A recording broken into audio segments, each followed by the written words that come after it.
Divorce is the worst death to ever have. It's worse than actual death. Why? It's because when somebody actually dies, there's closure. You can bury them, you can cry, you can grieve, and it's over. With divorce, it is a perpetual death. Because every time you see them, it's a resurrection.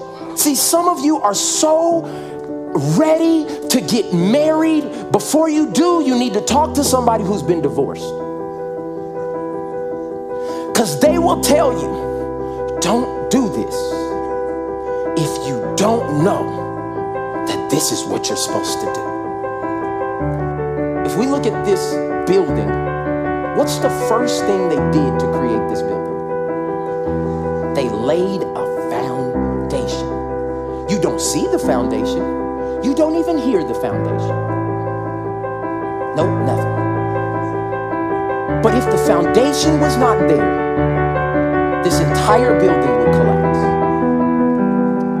I want to tell you about what I call the prerequisite for divorce. Pastor Mike, why are you talking about divorce so much right now? I want you to know that your singleness is so important that you want to avoid getting into relationships that will not succeed, because divorce is the worst thing that can happen to anybody relationally.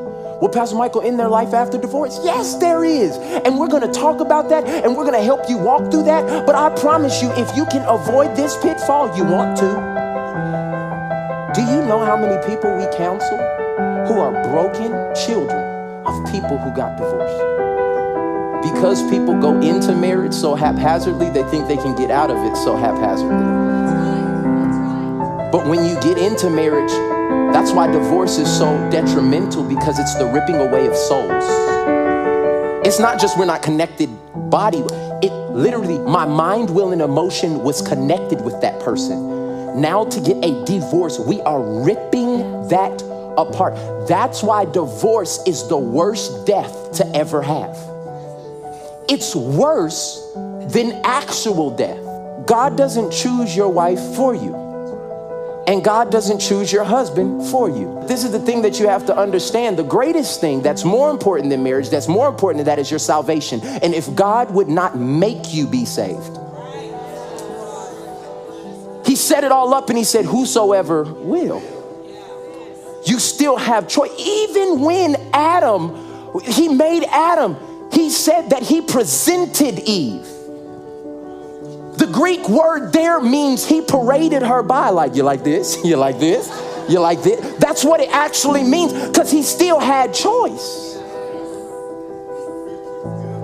And so what many of us are doing is thinking that God is going to assign this person to overlook all your dumbness, all your not preparing, all of your everything, and their mind, God assigned them to me. They will be like, I don't choose you. And I'm trying to help people know that's why your state of singleness is so important, not just to you, but to God, because He wants to give you vision in that time. He wants to give you purpose in that time. He wants you to know who you are without a person. Because if you don't know that, it will put you on a spin to always be needing someone else to validate who God's created you to be.